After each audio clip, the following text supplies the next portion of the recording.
Hello and welcome to Flutzes and Waxels, a figure skating podcast to satisfy all of your skating news, analysis, and recap needs. I'm Mary Margaret Mertzos. And I'm Alicia Mertzos, and we're sisters with a lifelong love for figure skating, practicing, watching, and discussing. So let's delve deep into what's happened in the skating world this week. Weekish.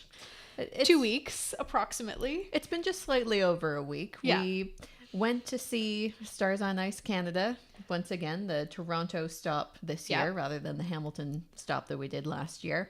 And that was last Friday. But we did not get to recording this episode before we recorded our episode with Patrick. Yeah. Which, if you missed, it was a really fun episode and also informative and hopefully helpful. Mm-hmm. So you should and very, very long to make up for what I assume probably a shorter episode.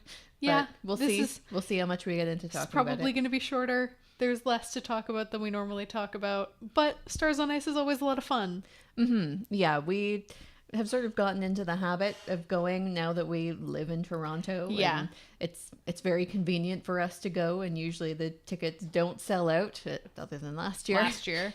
Which we should have known better. We should have. It was a little disappointing to see, compared to being fully sold out last year, both in Toronto and Hamilton, where there were definitely, some quiet sections in the arena. Yeah, there were definitely lots of unclaimed seats. And I mean, that's a big arena. That's, the home of the Toronto Maple Leafs and the Toronto Raptors. So it's a giant space to fill. And there were a really good number of people. Yeah.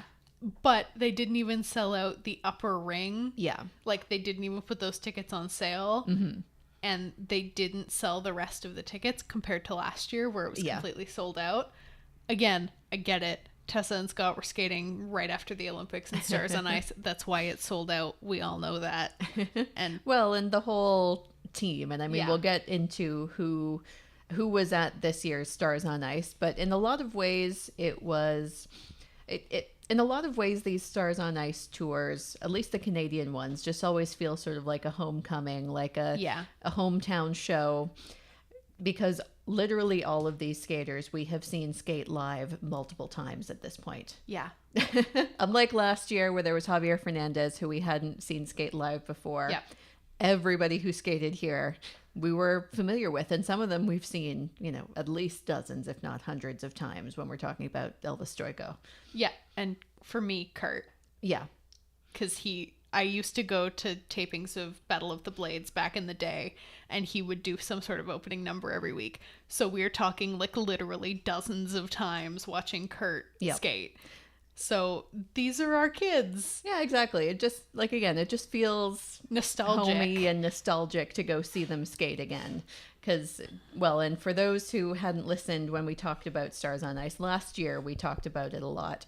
But we grew up near Barrie, Ontario, which was where Elvis Stojko trained when he was competing. And so did Jeff Buttle, who was not in the show this year, but does the choreography. Yeah. And so especially for somebody like Elvis, just seeing him, for me at least, because, when I was growing up and first, figured out what skating was, that was when he was in his heyday, and that was who it was open. You could just go in and watch Elvis Stojko training, and I used to do it all the time as a kid. And for me it was Jeff. Mm-hmm. At that same age, really discovering a love of skating. Mm-hmm. Guess who was down the street at the rec center that we used to go to fairly regularly? Mm-hmm. Not even for skating, it was just a rec center.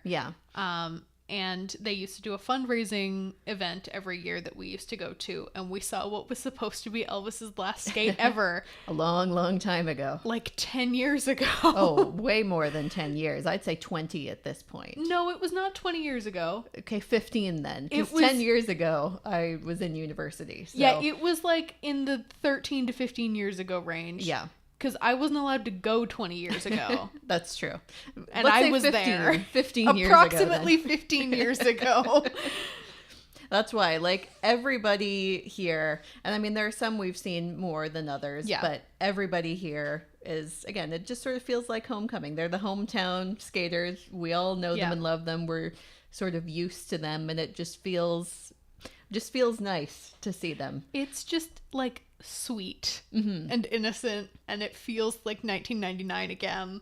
That's the thing. It makes me feel sort of like a kid again. Yeah. Back when we'd go watch, it was called the Mariposa Gala up in Barrie, their charity event every year. It feels like that. It makes me feel like we're watching one of the terrible TV skating specials. Like, those are the feelings that I get when I watch this. And we grew up watching that more than anything else. Exactly. More than competition. It was these sort of specials. And I always think that Jeff Buttle really does a great job in terms of choreographing, the show as a whole and making it cohesive, but especially those group numbers, because it can be really hard to do group numbers well, but I always enjoy when Jeff does them. And he always finds a way to show off everybody in the group number. Exactly. Jeff is just such a great choreographer, and I really do think that in this case, part of that is him growing up and being a skater in the age of the TV skating special. Like, it's in his blood at this point that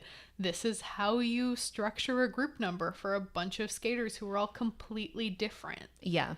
And I did miss seeing him a little bit. Obviously, Jeff is one of our favorites and he was injured, but again, you could feel his presence even though he wasn't there in person. That's my favorite part about the fact that he choreographs all of these numbers is even if he's not there for some reason, Jeff is still there. Yep. And we have made no secret over the last 2 years of our Jeff Buttle bias. Yeah.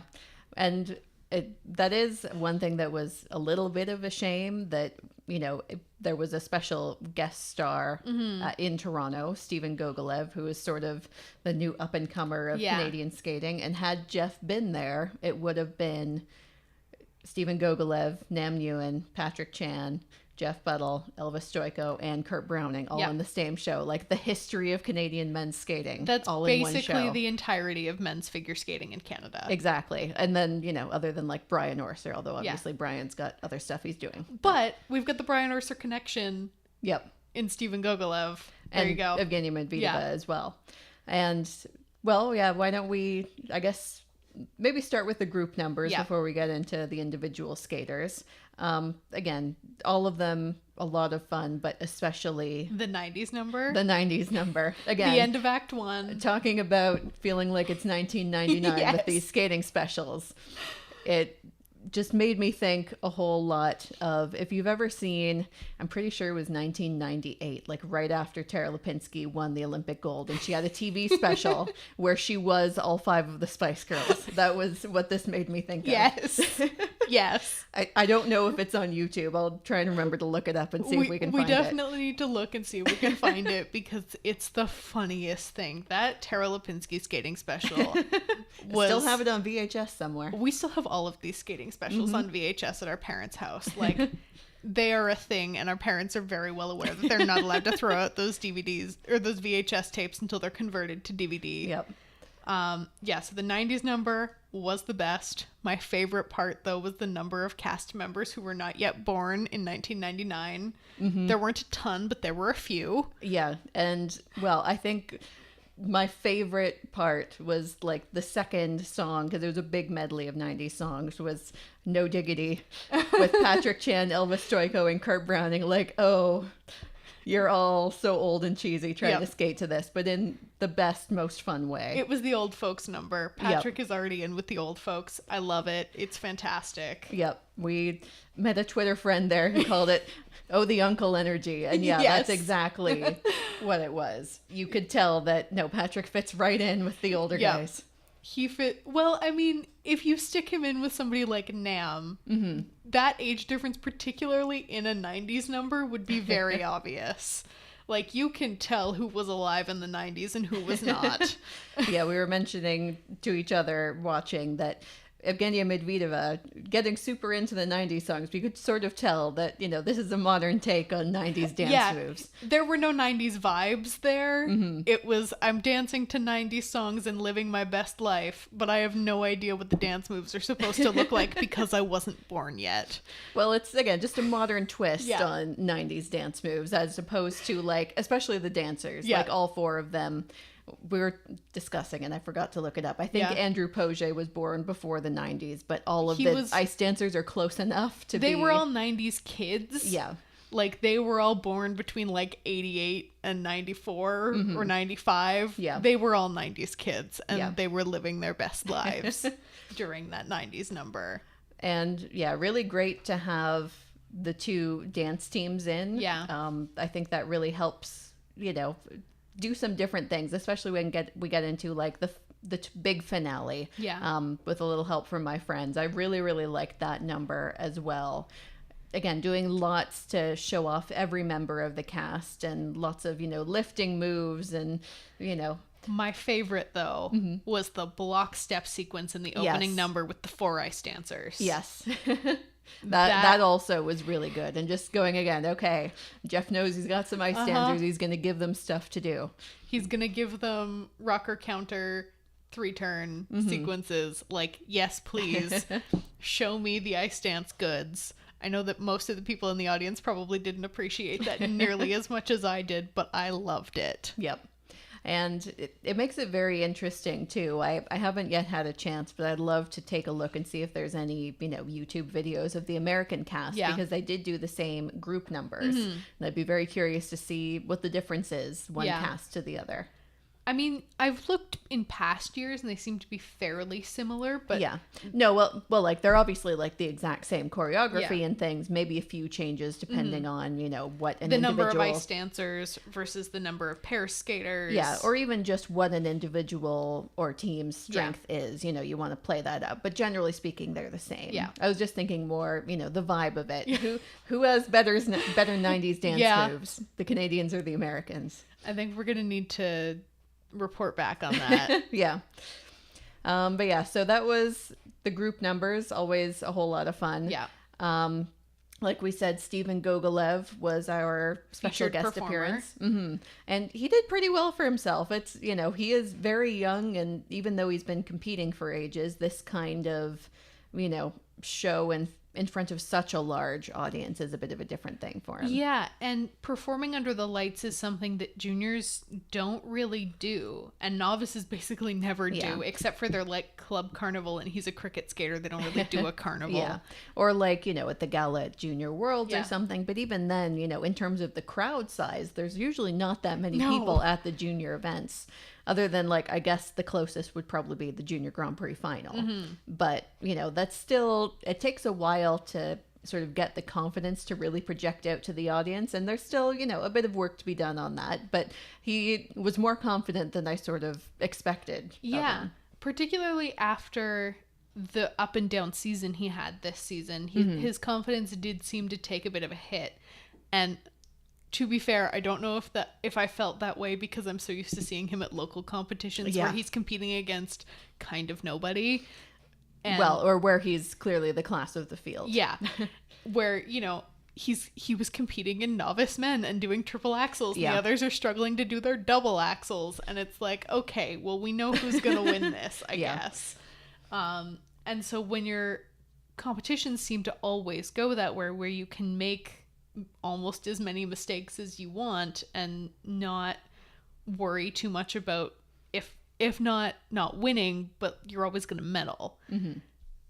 This season seemed to be a bit of a shake-up for him, where it was very up and down. Yeah, he wasn't able to just say, well, whatever happens because I'm going to medal anyway, because that wasn't the case. Well, and we now know that sort of behind the scenes, things have been changing around. It has been officially announced that he's going to move down to work with Raphael Artunian, which will be interesting. Yeah. We'll have to wait and see how that all goes, But he has had a lot of changes over the last couple seasons. You know, he used to be primarily Brian Urser's student, and then he was primarily Lee Barkel's student. And it sounds like he and or his parents were not thrilled with the amount of one-on-one attention compared to everybody else, or compared to what he used to get. Yeah, that's the inference anyway. Yes. Who knows how true it is? That's just, you know, the talk around.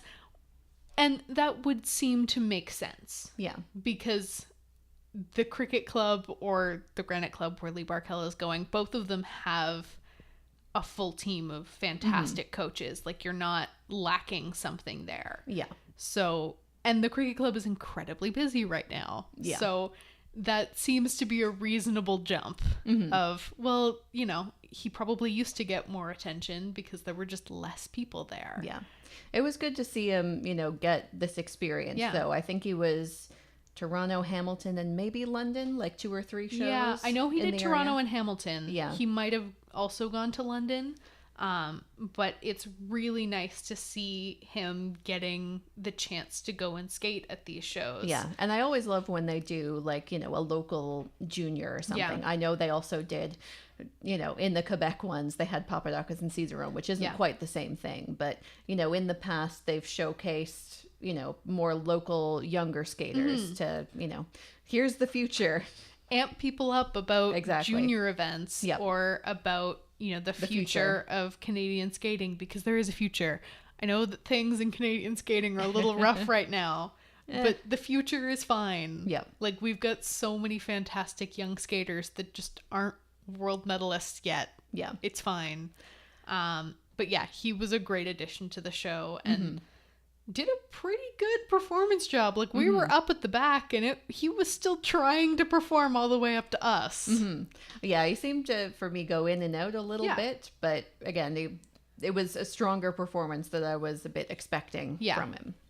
And then Nam Nguyen opened us up for, the first solo. And that was sort of getting the nerves out a little bit. He had a moment where he almost tripped and like fell into landed in somebody's lap. Yeah, because they have the tables on the ice at Stars on Ice. Yep.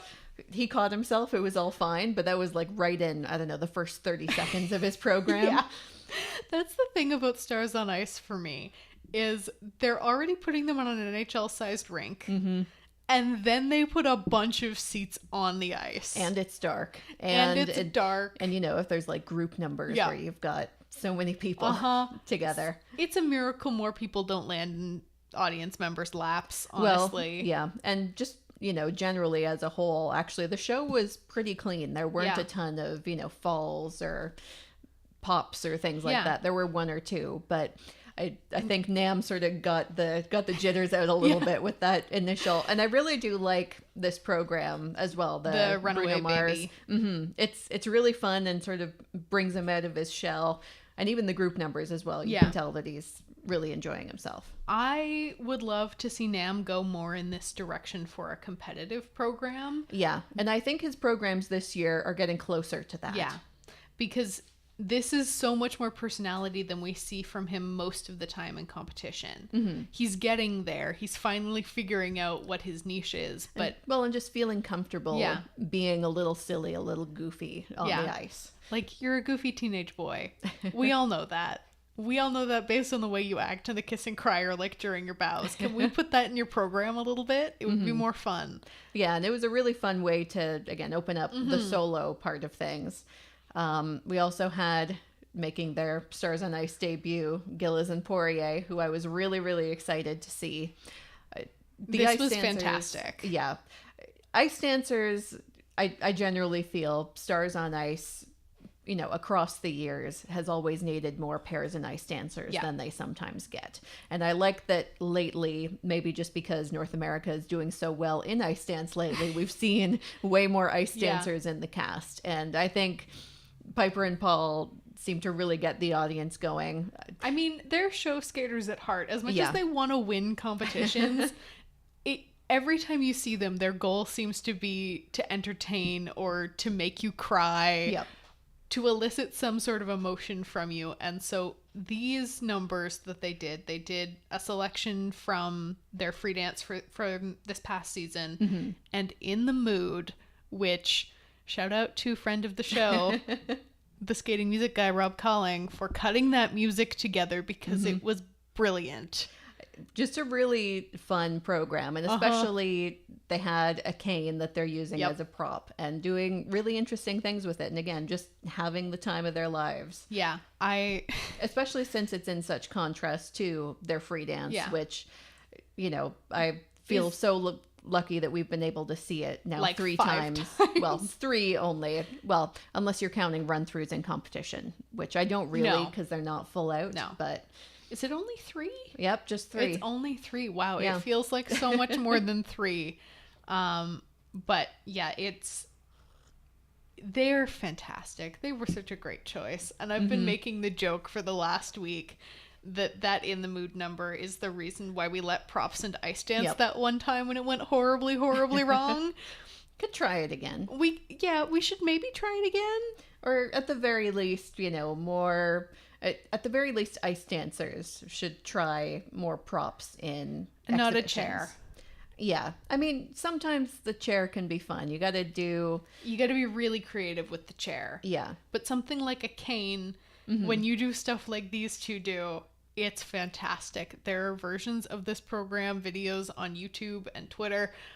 Yeah, Hunt go one find down because this number is fantastic. Or we should mention the show is not fully done yet. They're still doing the West Coast stop. So if you live out there, can probably still get tickets. I'm sure you can. If it wasn't sold out in Toronto, it's probably not sold out anywhere else. Yeah, that would be my guess. Go get a ticket. Honestly, the tickets are not very expensive. Yeah. And it's a riot of a couple hours. Exactly. And then we had Caitlin Osmond, fresh off of her announcing her retirement, which made it a little bittersweet for me seeing her skate here.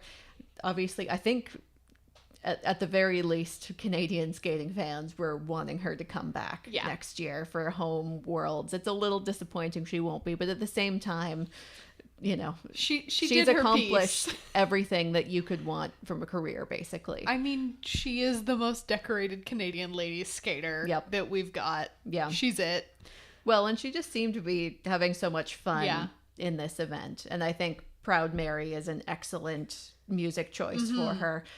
She's always been an amazing performer. Yeah. And Stars on Ice is, it's low stakes. We've seen sometimes that, she'd crack under the nerves a little bit, whereas here she can just have fun. And the Canadian crowds are going to scream even if you do like a double toe. We're still going to scream. It's fine. Don't worry about it. And she doesn't. And so she winds up doing these fantastic jumps for the most part and like selling this program all the way up to us. Really, both of them. Yeah. I mean, I think my favorite of the two was Proud Mary, but both of them. The other one she did was that Million Reasons. Yeah, by Lady Gaga. That one was really strong as well, but just Proud Mary. Yeah. Those first three numbers for the solos were so fantastic. Yeah, that is the other thing. I think they really structured the solos well as well in this to really have a balance. And, especially starting off the first act with a bang, just really fun, exciting numbers, and then moving into a bit of a more somber one from Patrick Chan.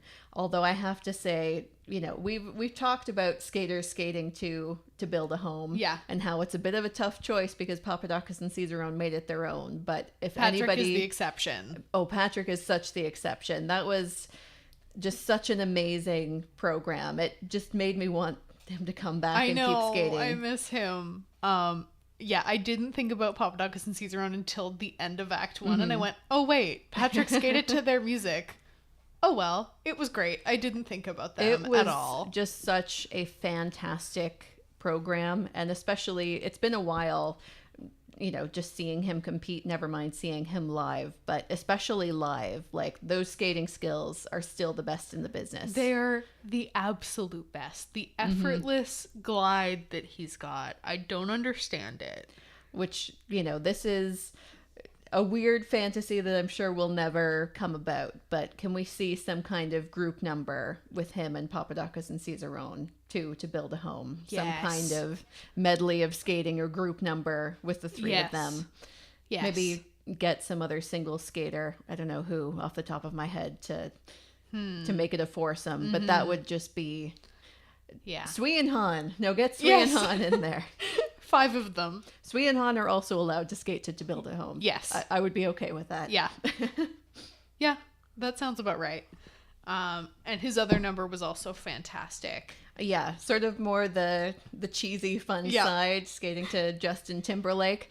He's always had kind of that dad energy to him, which, from the age of like 16 or 17 when we first saw him, he had dad energy and it was fantastic. And I think that's part of why so many of us, including the two of us, love him so much, because he has always had like a more mature, older energy in both like the serious taking things with gravitas and also I'm gonna be goofy in the most dad way possible. Yep.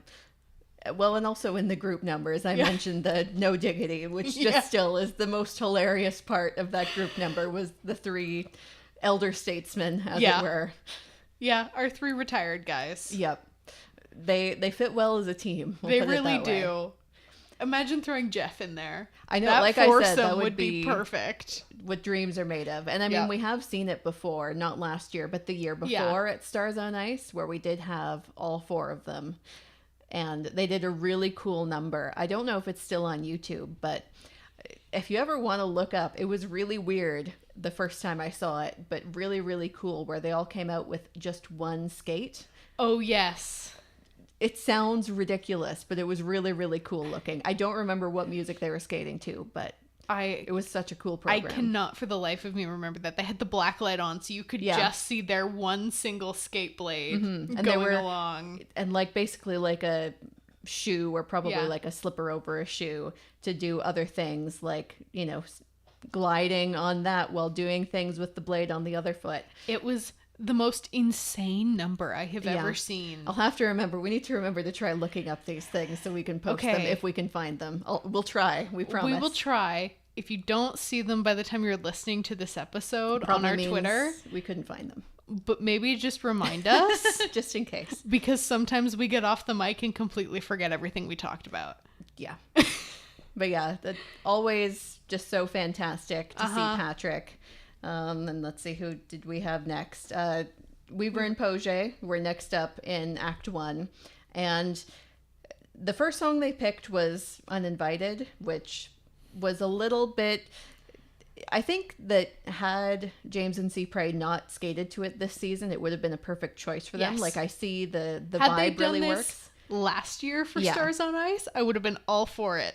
But this year, I was thinking about James and C. Prey the entire time. Yeah, which is a bit of a shame, because it was a good program. It just had me thinking, oh, there's a moment where they're, you know, apart and coming together right at the same point where James and C. Prey do the throw, and just thinking, this is a letdown. What are you doing? Yeah, or maybe just put something different on the choreography, even though it's kind of like, you know, it's an upbeat in the music, so you need to have something dramatic there. But also don't separate and then come back together like you're almost going to set up for a throw, because that was just a letdown. Their second number, though, was a lot of fun. Yeah. And I really love when they go fun and goofy. They're another team who really do fun and goofy well. And I'm excited for them doing Broadway in the rhythm dance next year. We don't know what they're skating to yet, but they better pick something fun. Well, again, it's hard to make a fin step not fun. Yes. And I really loved theirs from 2013, 2014. Yeah, they had a great fin step last time, and there are no excuses. You have to skate the fin step to fun music. Don't pair it with anything dumb and dour. I don't expect them to. I think whatever it is, you know, last time they did 42nd Street, and it was a great program. So I'm hopeful we'll see something in that vein at least. Just commit 100% to the ridiculousness. Yep. And then we had Elvis Stojko with still some really great jumps, considering I don't remember exactly how old he is, but he's in his 40s. He's pretty sure. Old enough that this is absurd. And always those step sequences, the 6-0 step sequences. Yep. That's just so evocative of that period of skating every time he does them. And there are so few people who do that sort of like really quick sort of like step sequences, like they're short steps, but not they just look turns. Yeah, they're just short, quick steps, but they look really dramatic and exciting, especially in person. And he did not do nearly enough helicopters for me this year. He did a few, but not as nearly enough as last time. But I would say like every other year at Stars on Ice, he does like a whole giant circle of helicopters, which is my favorite thing. I miss helicopters so much, but they're not considered a difficult turn, so nobody does them. put that in the difficult turns list, ISU, Yeah. because those are stupidly hard. I mean, to be fair, if you just do one, it's not super difficult. It's when you do like a full circle of them. Require them to do a minimum of like 4. Yeah. 4 consecutive helicopters for a difficult turn. Or even just put it in a choreographic sequence. Yeah.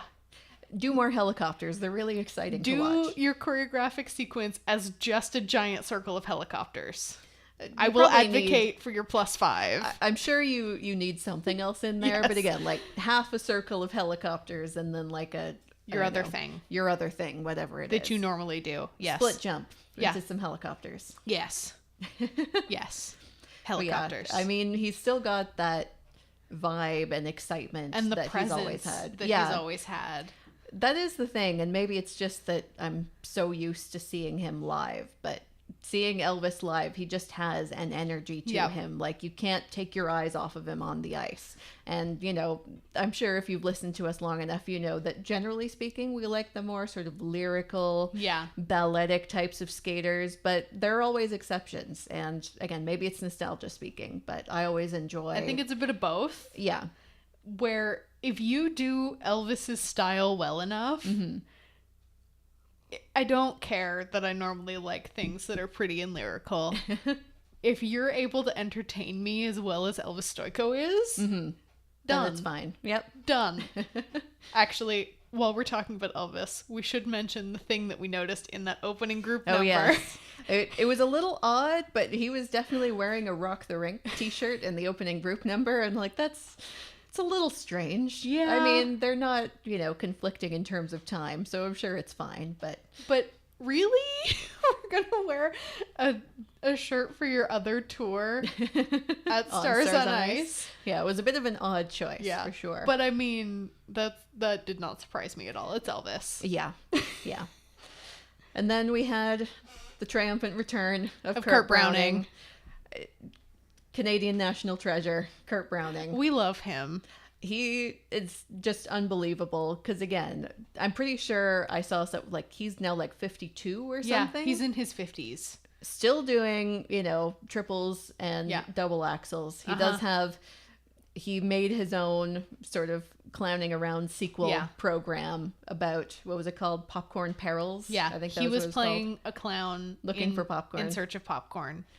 And it was basically the transition between a bunch of numbers. Mm-hmm. When they needed time for a costume change, they had a bit where Kurt was like backstage calling people for popcorn. And he's great at the bits. And especially in like his first number was just a full-on comedy number, about, fake falling over and tripping over things. And he's got a fake iPad in his hands, and not Google Maps is trying to tell him how to get to popcorn. And he goes, okay, waltz jump way, single axle way, double axle, and triple axle road or whatever is like, no, recalculating. And then it called him a coward, and it was fantastic.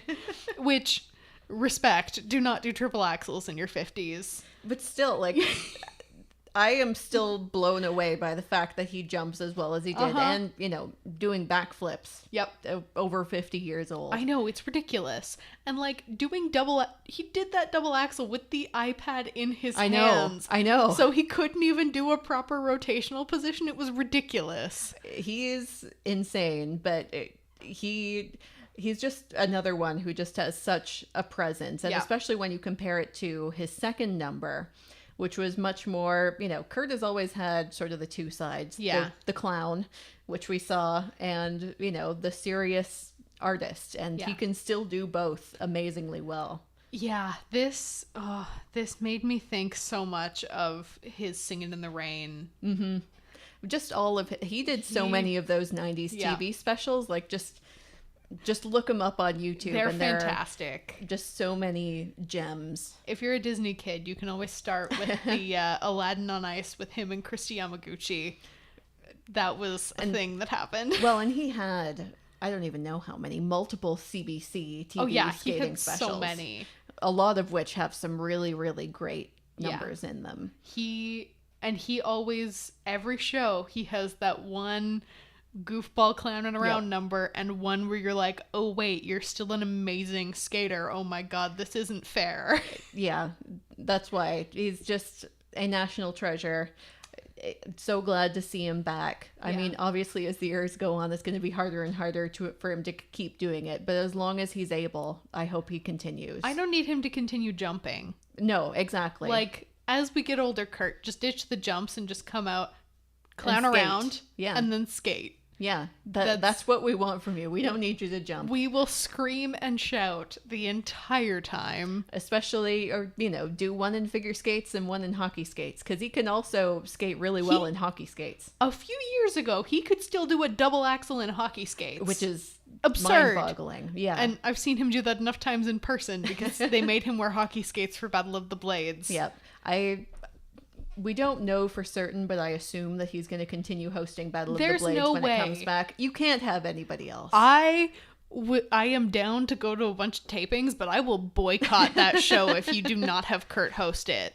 They would be very silly not to. It would be the worst mistakes the CBC ever made if they did not bring Kurt back to host that show. Yeah, especially if they can't work out things with the ISU. If you haven't seen, apparently CBC is in discussions with the ISU, presumably about money.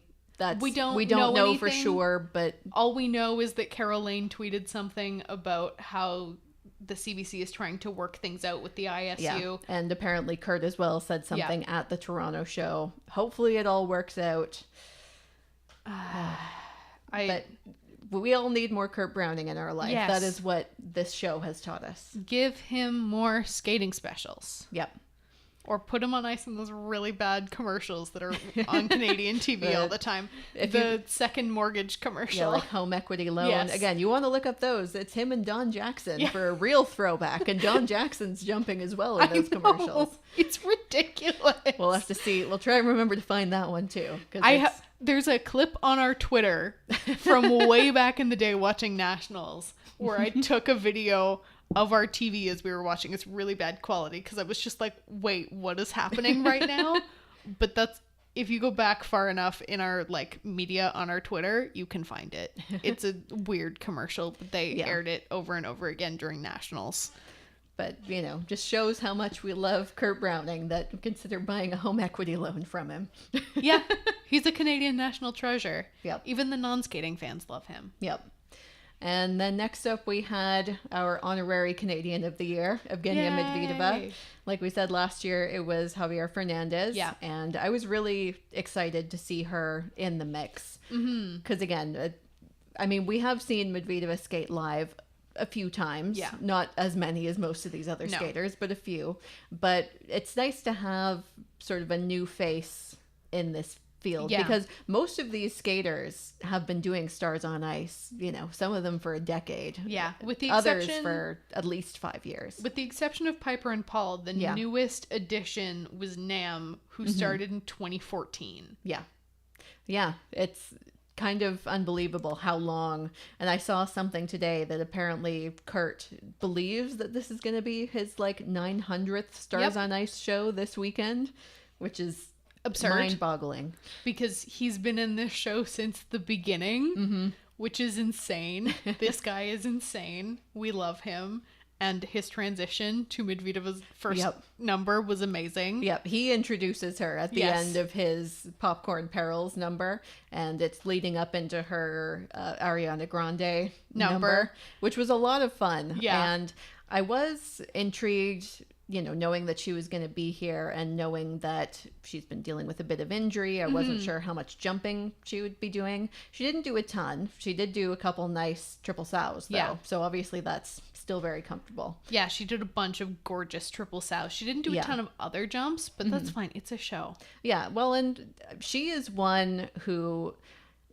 I always feel like some people maybe don't give her enough credit for how much of a performer she is, because especially when she was getting Overbook choreography, it's a very stylized type of performance, but she has always been a great performer, whether or not you like that style or not.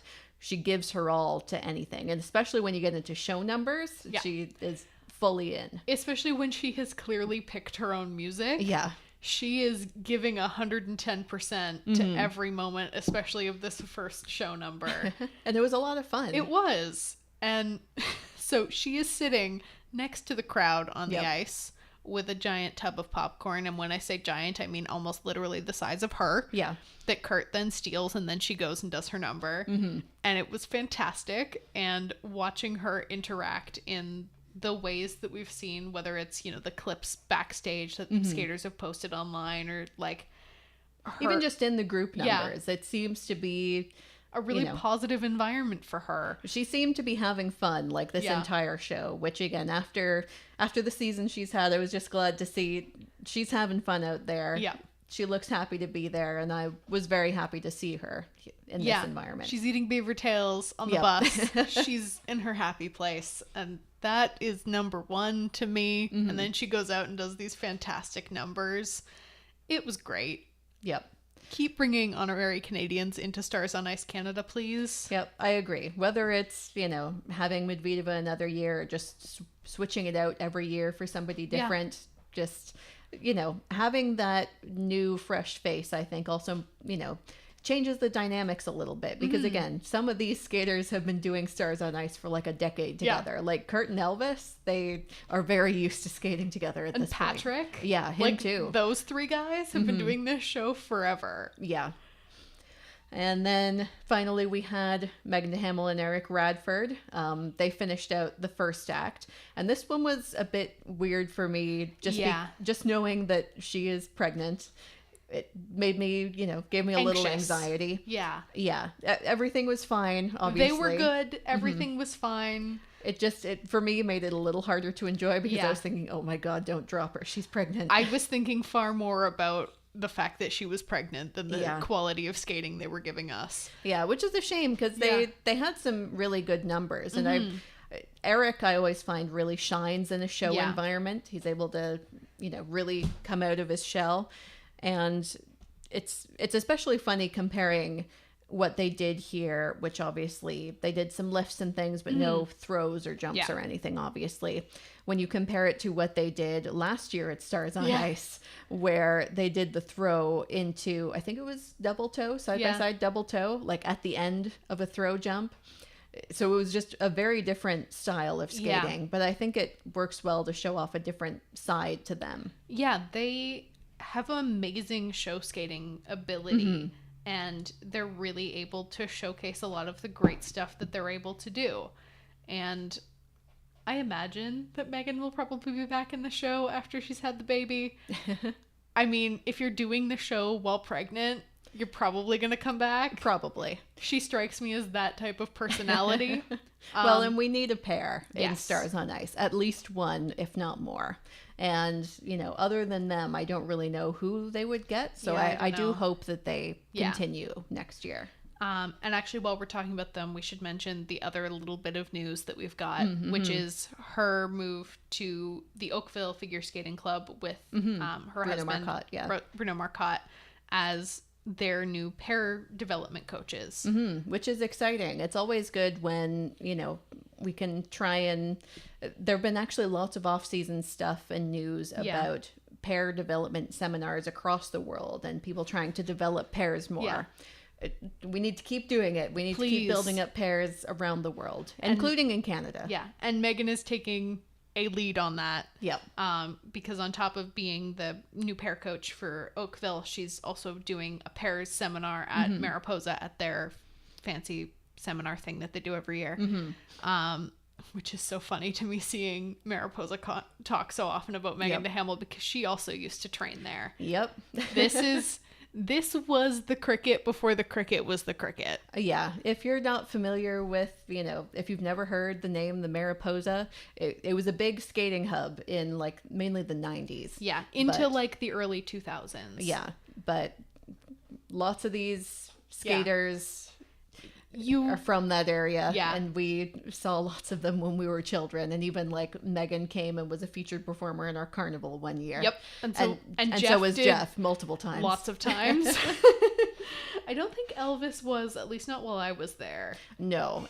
Maybe when we were younger. Yeah. Because, he was a big name by the time we were actually skating. He was, an Olympian by the time we were skating. So, but those were the kind of people that used to train down the street from us. I mean, even up until, 2010, 2011, there were still some big names training at Mariposa. Mm-hmm. The one that I always name drop is Nobunari Oda. Yep. Because it's just so funny to me that 10 years after the Mariposa's heyday, Nobunari Oda was still training there. Yep. And came and skated at our rinky-dink town club because we didn't normally skate at the fancy club. Yeah, we're, one down the road, basically. Yeah. But same coaches, but less competitive environment. Yeah.